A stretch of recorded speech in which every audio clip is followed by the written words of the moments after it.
ప్రియరక్షకుడైన యేసయ్య అతి శ్రేష్టమైన నామంలో ఎండగండి గ్రామస్తులైన మీ అందరికీ కూడా ప్రత్యేకించి వందనాలండి. దేవుని యొక్క మాటలు మీతో పంచుకోవడం మాకెంతో ధన్యకరం. ఎందుకనంటే లోకంలో ఎన్నో మాటలు ఉన్నా కానీ ప్రాముఖ్యమైన మాటలు ఉంటాయి, అలాగే మంచి మాటలు ఉంటాయి, చాలా ముఖ్యమైనటువంటి మాటలు ఉంటాయి.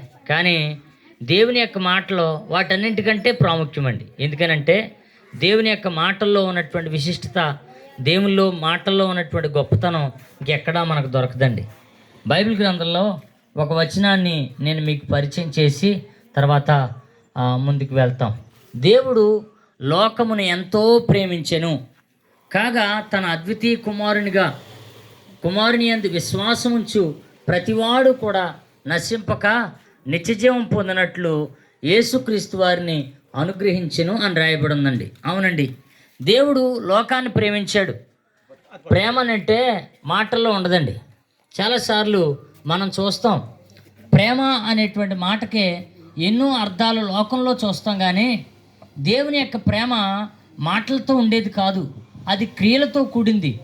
ఎందుకు క్రియలతో కూడిందని అంటే, మొదటి యొక్క మానవుల్ని తయారు చేయకముందు దేవుడు 6 దినాల్లో ఈ సృష్టి అంతటినే కలగచేశాడండి. మనం చూస్తున్న ఈ చెట్లు కానీ, ఆకాశంలో ఎగిరేటువంటి పక్షులు కానీ, అలాగే అప్పుడప్పుడు మన కంటపడకపోయినా ప్రత్యక్షంగా టీవీల్లోనూ అక్కడ ఇక్కడ చూస్తూ ఉంటాం ఆయా జంతువులు, అలాగే సముద్రంలో ఉండేటువంటి జలచరాలు, వీటన్నింటినీ 6 రోజుల్లో ఆయన కలగజేసి 6వ రోజు మాత్రం దేవుడు మానవుని కలగజేశాడు. అదేంటండి?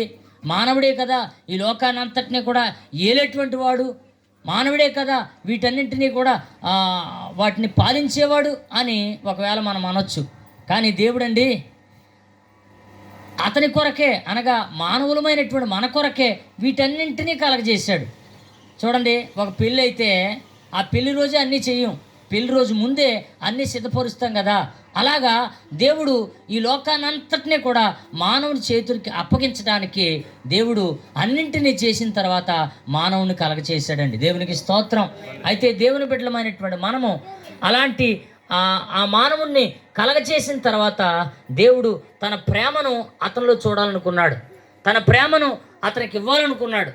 అయితే ఈ మొదటి మానవుడైనటువంటి ఆదాము ఏం చేసిందంటే, దేవుని యొక్క మాట మీరి, దేవుని యొక్క మాట పెడచెవిని పెట్టి తినకూడదన్న ఆ పండు తిని తనకి దోషం తెచ్చుకున్నాడు. ఆనాటి నుంచి ఈనాటి వరకు కూడా మానవుడు దేవునికి దూరంగా బ్రతికేటువంటి పరిస్థితి వస్తూ ఉంది.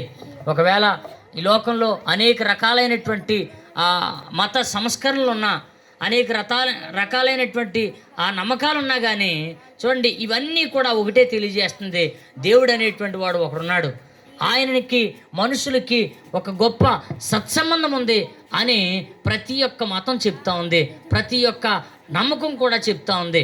అయితే దేవుడు అనేటువంటి వానిలో ఒక గొప్ప ప్రేమ ఇమిడి ఉంది. ఆ ప్రేమనే మానవుల పట్ల ఆయన విశదపరిచాడు.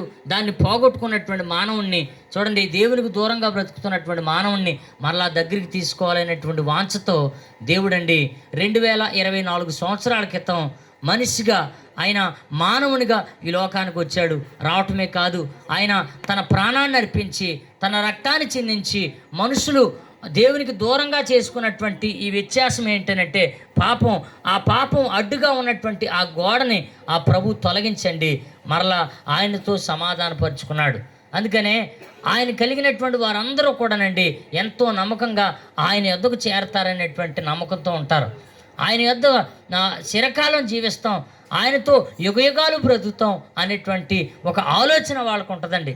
కానీ ఈ లోకంలో ఎంతోమంది ఆ ప్రేమకు దూరమైపోయి ఆ ప్రేమని కాదనుకుని ఆయన ప్రేమిస్తున్నాడని ఎంత చెప్పినా చాలామందికి అర్థం కాక నిజంగా ఆ దేవుడు ఈ లోకాన్ని సృష్టించి ఆయన ప్రక్కకు వెళ్ళిపోయాడు, లేకపోతే దీన్ని పట్టించుకోవట్లేదు, అసలు దీన్ని ఖరారు చేయట్లేదని ఒక ఆలోచనతో అపోహతో చాలామంది బ్రతికేస్తూ ఉన్నాడు. కాబట్టి దేవుని బిడ్డలారా ఆలోచించండి, దేవుడు నిశ్చయముగా మిమ్మల్ని ప్రేమించాడు కాబట్టే ఆయన దేవుడై ఉన్నటువంటి వాడు ఈ లోకానికి మనిషిగా దిగి వచ్చాడు.